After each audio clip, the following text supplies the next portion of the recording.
Welcome, I'm Lauren from Zestful Kitchen, and welcome to Everyday Gourmet.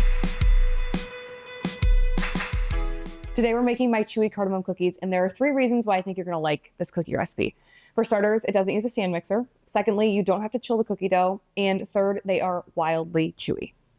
So most cardamom cookies are shortbread cookies. I wanted to make a chewy cookie that was kind of adjacent to a spice cookie or a molasses spice cookie. So these are in that realm, but a little bit different. So there are a few things you need to do to make a chewy cookie. Oftentimes a recipe will say it is, and then it doesn't really come out that way. So I'm gonna walk you through all the steps to make a very chewy cookie, what ingredients you need, what the cooking process will look like, and how long to bake them.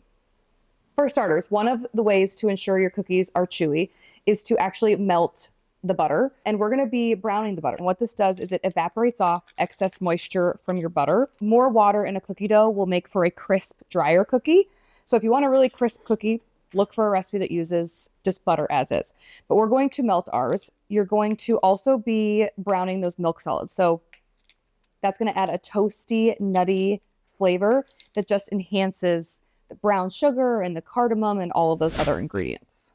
We have a total of 14 tablespoons of butter, and I'm going to be melting 10, which leaves 4 tablespoons that will be solid butter. And what this does is it retains some of that moisture, which is important for all cookies, but it also is going to allow the cookie to have a little bit more structure while it bakes, so it doesn't melt everywhere. So you do want a little bit of solid butter, but not too much. So just 4 tablespoons we're gonna set aside.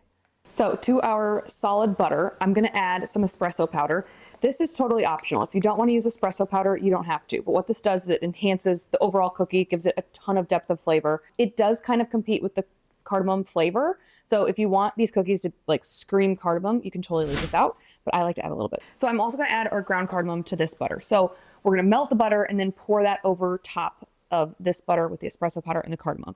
Something to remember about cardamom is that it is both fat soluble and water soluble. So the flavor compounds come out of the spice when it is mixed with hot liquid and or hot oil / fat of any kind. Having both of them in here, because we have some water from this butter and we have the fat from the hot butter, it's going to just unlock all those flavors and really kind of bloom the spice. So it's going to add even more flavor to the cookie. And cardamom is very potent. It's important to have really quality cardamom that's ideally been opened within the last 6 months. Mine is a little older, but fresh spices are best. Okay, next step is we're going to brown the butter. All right, so once it starts to slightly turn golden brown, start swirling it a lot so that you're toasting it evenly. You want all of those milk solids to toast very evenly. Once it starts to get deeply golden, then I would immediately turn off the heat, and you can use the residual heat from the stovetop to kind of continue to toast it. I always just move away from it because the pan itself will also keep toasting the milk solids. Now we're going to add all of this gorgeous browned butter to our solid butter, and we're going to stir it until it all melts together. So we just need that solid butter to melt, and then I like to scrape all of these brown bits from the skillet and get that in there because that's the majority of the flavor is the brown milk solids. So I'm just going to scrape this quick. Get as much of that out as I can. And then your espresso powder might clump a little bit when you add this hot butter mixture, and that's fine. We're going to be vigorously whisking this butter with sugar in the next step, so it doesn't matter. It'll break up if it does clump. Oh, it smells good. So I'm going to set this aside for 15 minutes. We want it to cool to about room temperature. You don't want it to solidify. It will firm up throughout the next few steps, but you don't want it to be solid because you still want it to be kind of melty so the sugar can melt into it, but we don't want it to be hot. So we're going to set that aside, and then we're going to get all of our dry ingredients prepared and ready to roll. We have some all-purpose flour. So then I also have some baking soda, baking powder, and salt. So baking soda is going to encourage browning on your cookie, and then baking powder is going to give your cookie some lift. We're going to whisk that together. And we'll set that aside. And then the next step is we're going to need an egg and an egg yolk. So I'm going to separate out one of my eggs. Don't you love it when it cracks incorrectly? It's annoying. So by using an egg yolk and not a whole second egg, we're going to encourage even more chewiness. So egg whites are great. They have a lot of protein. They can really aid in making a really nice structured cookie. but there's also a lot of moisture in an egg white. So that's going to create a crisp edged cookie. So by adding just an extra yolk, you're adding fat and protein with no added moisture. And it's just going to create a nice chew and a cookie that stays chewy. So this is a really important step for keeping the cookies chewy for a long period of time. And then the next thing we're going to do, I like to add a little bit of orange zest to the cookie dough. So this is also a competing flavor with cardamom in the sense that it can make itself very present. It pairs really wonderful with cardamom and with the espresso powder. But again, if you want a cookie that just screams cardamom, you can leave this out or decrease it a little bit. All right, so we're gonna add some brown sugar. I'm using light brown sugar. It has a little bit of molasses in there, so that's gonna add flavor and chewiness. Directly translate to chewiness when you use brown sugar over white sugar. And then I'm gonna add our orange zest. So I'm gonna whisk this for 30 seconds-ish until the sugar looks like it has dissolved. So get in there and vigorously whisk. So one reason you don't want that butter to re-solidify is you are going to be whisking a lot. I'm kind of out of breath.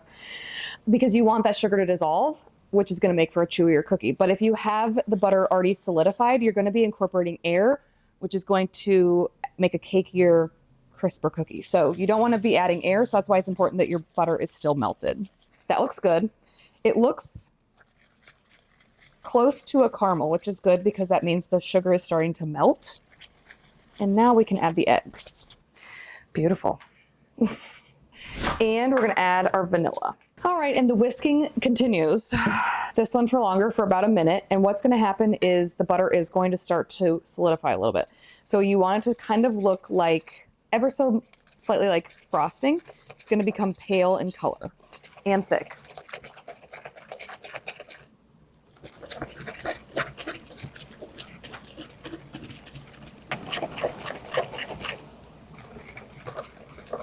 Now we're gonna add in our dry ingredients.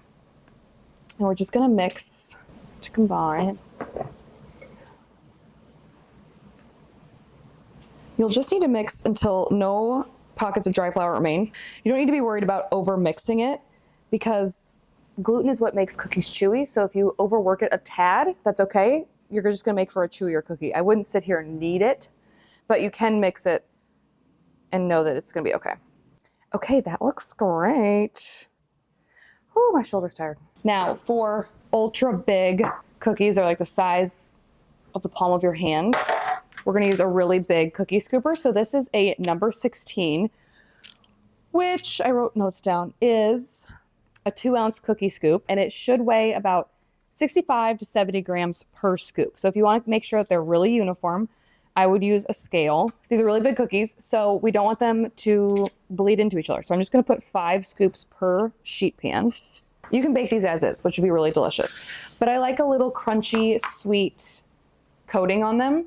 So I'm gonna take some turbinado sugar, and then I'm going to mix it with half a teaspoon of kosher salt. So this is just a nice, sweet, salty, crunchy finish. If you're using table salt, do not use half a teaspoon. I would do like a 1/4 teaspoon, but I wouldn't use table salt. So use kosher salt. And then I just roll them in the sugar to coat, kind of form it back into a nice ball, and then put it back on the sheet pan.